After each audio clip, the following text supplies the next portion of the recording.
देखो, पुष्पा अब सिर्फ एक मूवी नहीं रही बल्कि इंडियन सिनेमा में एक ब्रांड बन चुकी है। एक ऐसी ब्रांड जिसने आफ्टर लॉकडाउन इंडियन सिनेमा को रिवाइव किया, जब लोगों ने पूरी तरीके से सिनेमा हॉल जाके मूवी देखने के लिए बॉयकॉट कर दिया था। बड़े बड़े एक्टर्स की मूवी बुरी तरीके से पिट रही थी। उस टाइम इस मूवी ने लोगों को फिर से सिनेमा हॉल जाके मूवी देखने के लिए रिकॉल किया। एक ऐसी मूवी जिसने रिलीज से पहले ही 1000 करोड़ का कलेक्शन कर लिया था, तो तुम इसी से इसके रेंज का अंदाजा लगा सकते हो। बट मैं अगर कहूँ कि जिस मूवी की मैं अभी इतनी तारीफ कर रहा हूँ एक्चुअली वो मूवी किसी और मूवी की कॉपी है, तो तुम क्या कहोगे? यस, तुम सही सुन रहे हो, कॉपी। एक्चुअली मैंने भी जब ये बात पहली बार सुनी तो मुझे भी यकीन नहीं हुआ था, और यकीन करेगा भी कौन जिस मूवी के लिए ऑडियंस इतनी क्रेजी है, जिस मूवी ने रिलीज से पहले ही 1000 करोड़ जैसे बड़े माइलस्टोन को अचीव कर लिया था, वो मूवी भी किसी मूवी की कॉपी हो सकती है क्या? ये मैंने खुद से खुद को पूछा, एंड इसी को कंफर्म करने के लिए मैंने रईस देख डाली।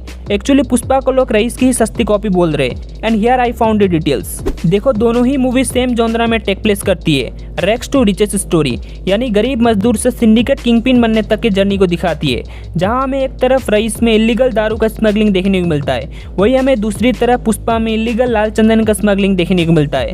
रईस की स्टोरी बेसिकली गुजरात में सेट है, जहां दारू को बेचना और खरीदना बिल्कुल इलीगल है, फिर भी जयराज नाम का एक लोकल गैंगस्टर इसे इलीगली लोगों तक सप्लाई करता है। सेम हमें पुष्पा में भी कोंडा रेड्डी नाम का एक लोकल गैंगस्टर देखने को मिलता है, जो लाल चंदन को इलीगली मंगल श्रेणु तक सप्लाई करता है। रईस की गैंगस्टर बनने की जर्नी जयराज से होके ही शुरू होती है, जहां इनिशियली वो जयराज के अंडर ही काम करके चीजों को ऑब्जर्व करता है, एंड जैसे ही वो धंधे को समझ जाता है एंड धीरे धीरे जब उसकी पॉपुलैरिटी एंड इन्फ्लुएंस बढ़ने लगती है, तो वह जयराज से अलग होकर खुद का धंधा चालू करने का डिसाइड करता है। बट इसके लिए उसे पैसों की जरूरत होती है, एंड यहीं पे मूसा भाई की एंट्री होती है, जो फाइनेंशियली रईस को बहुत हेल्प करता है। हालांकि एंड में जाके वो भी निकलता तो हरामी ही है। एंड धीरे धीरे जब रईस की पॉपुलैरिटी एंड इन्फ्लुएंस बहुत ज़्यादा होने लगती है, तो उसे सिंडिकेट का चेयरमैन बना दिया जाता है।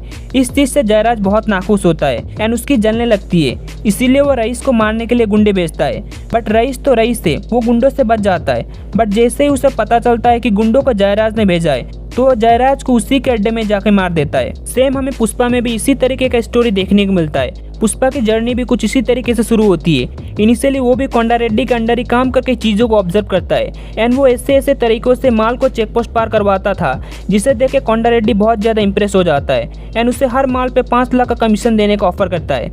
बट पुष्पा 5 लाख के बदले हर माल पे 4% का कमीशन डिमांड करता है, जो एक तरीके से उसका लॉस था। बट लेटर ऑन हमें मालूम चलता है कि ऐसा करने से वो एक तरीके से कोंडा रेड्डी का पार्टनर बन जाता है, ना कि उसके अंडर काम करने वाला मजदूर। एंड इससे हमें पुष्पा के इंटेलिजेंस के बारे में भी पता चलता है। फिर धीरे धीरे जब उसकी पॉपुलैरिटी एंड इन्फ्लुएंस बढ़ने लगती है, एंड जब वो माल को सही सलामत बिना पुलिस से पकड़वाए चेक पोस्ट पार करवा के मुर्गन तक पहुंचाता है, तो इससे सारे सिंडिकेट वाले इंप्रेस हो जाते हैं एंड पुष्पा को सिंडिकेट का चेयरमैन बना देते हैं। यहाँ भी हमें सेम कोंडा रेड्डी मरता दिखाई देता है, जैसे रईस में जयराज मरता दिखाई दिया था, यानी जिसके साथ दोनों कैरेक्टर ने अपने जर्नी की शुरुआत की होती है। एंड में जाके वही आदमी इनको मारने की कोशिश करता है, बट एंड में जाके खुद ही मर जाता है। देखो, जैसे हर बैटमैन के पास एक रॉबिन होता है, वैसे ही अपने दोनों एंटी हीरो के पास एक एक ट्रस्टेड साइडकिक मौजूद है, जो उनके हर इलीगल काम में उनका साथ देते हैं। रईस में उसका दोस्त सादिक होता है, जो रईस के बचपन का दोस्त है, एंड बचपन से आज तक रईस के हर इलीगल काम में वो साथ देता आ रहा है। वैसे ही हमें पुष्पा में केशव देखने को मिलता है। हालांकि केशव पुष्पा के बचपन का दोस्त तो नहीं होता,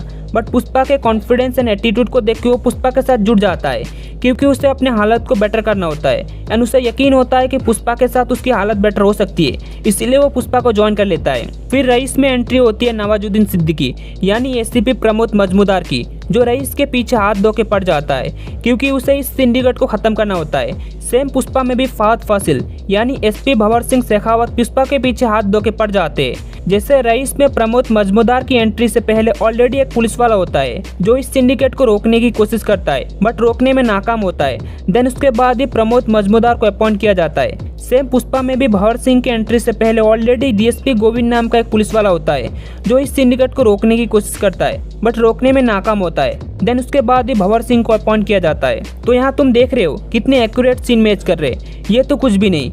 जैसे हमें रईस में पॉपुलर आइटम सॉन्ग लैला में लैला देखने को मिला था, सेम पुष्पा में भी ऊ अंटावा नाम का पॉपुलर आइटम सॉन्ग देखने को मिलता है, जहां रईस में आइटम सॉन्ग को सनी लियोनी ने परफॉर्म किया था, वहीं दूसरी ओर पुष्पा में आइटम सॉन्ग को समंथा ने परफॉर्म किया है। एंड इंटरेस्टिंग थिंग इसके दोनों आइटम सॉन्ग में दोनों एक्ट्रेस ने सेम कलर का ड्रेस पहना होता है। ऑल्सो दोनों कैरेक्टर ही माँ को लेकर बहुत इमोशनल होते हैं, यानी माँ के साथ उनका इमोशनल अटैचमेंट रहता है। एंड ये चीज़ मैंने इस जॉनरा की ज़्यादातर मूवीज़ में नोटिस की है, अब वो चाहे KGF हो या कब्जा। देखो रईस में तो हमें उसकी माँ मरती दिखाई जाती है, हालांकि पुष्पा में हमें कुछ ऐसा देखने को नहीं मिलता। एंड इंटरेस्टिंग थिंग इसके दोनों का ही बाप नहीं होता और दोनों ही मूवी का टाइटल अपने मेन कैरेक्टर पर फोकस करके रखा गया है। जैसे रईस में अपने मेन कैरेक्टर का नाम रईस आलम होता है, इसीलिए मूवी का टाइटल रईस रख दिया जाता है। सेम पुष्पा में भी अपने मेन कैरेक्टर का नाम पुष्पाराज होता है, इसीलिए मूवी का टाइटल पुष्पा रख दिया जाता है। इवन दोनों मूवी में ही अपने मेन कैरेक्टर का एक एक ट्रेडमार्क डायलॉग होता है, जैसे रईस में बैटरी नहीं बोलने का, बैटरी नहीं बोलने, एंड पुष्पा में झुकेगा नहीं साला। पुष्पा, पुष्पाराज, मैं झुकेगा नहीं साला। आई नो पुष्पा की काफ़ी चीज़ें रईस से सिमिलर है, बट इसे डायरेक्टली कॉपी बोलना it's not fair. May be director ने इंस्पिरेशन ली हो सकती है, एंड इसमें कोई बुरी बात नहीं है, क्योंकि हर कोई किसी ना किसी से इंस्पिरेशन लेता ही है। मे बी डायरेक्टर ने इस मूवी से इंस्पिरेशन ली हो, भले ही मूवी में चीज़ें सिमिलर हो, बट डायरेक्टर का वे ऑफ एग्जीक्यूशन बिल्कुल ही अलग था, क्योंकि हमें पुष्पा में different cultural elements, settings, character arc and tone या स्टाइल देखने को मिलता है। लाइक कि अगर रईस के कैरेक्टर को देखा जाए तो वो मोर देन मास से ज़्यादा रियलिज्म पे रिलाई करती है, यानी हमें मूवी गैंगस्टर जॉनरा में होने के बावजूद भी ग्राउंडेड रियलिज्म को दिखाती है। बट वहीं पुष्पा रॉ टोन के साथ चलती है, यानी मूवी पूरी तरीके से रियलिटी से वास्ता नहीं रखती and over the top scene के साथ मूवी मास ऑडियंस को अपील करती है। बट ऑनेस्टली रईस जितना डिजर्व करती थी उसको उतना रिकॉग्नाइजेशन नहीं मिला। वहीं दूसरी ओर पुष्पा को ऑडियंस ने खूब प्यार दिया। पार्ट 1 तो हिट थी ही थी, बट पार्ट 2 ने तो सारे रिकॉर्ड्स ही तोड़ दिए। इसने अपने ओपनिंग डे पे ही 294 करोड़ का कलेक्शन ठोक दिया, जो किसी भी इंडियन मूवी के लिए सबसे हाईएस्ट है। एंड करंटली पुष्पा 2 अपने ओपनिंग डे पे सबसे हाईएस्ट कलेक्ट करने वाले मूवी के लिस्ट में टॉप पे है। बाकी तुमको क्या लगता है, पुष्पा सच में रईस की कॉपी है या इंस्पिरेशन? नीचे कॉमेंट करके जरूर बताना। ऑल्सो अगर तुमको जानना है कि पुष्पा 2 के इतने हाइप के पीछे का क्या रीजन है, तो उसके ऊपर भी मैंने ऑलरेडी एक वीडियो बनाया हुआ है, लेफ्ट साइड पे पॉपअप हो रहा होगा, सो वो वीडियो भी तुम चेकआउट कर सकते हो। तब तक के लिए मिलते हैं अगले वीडियो में।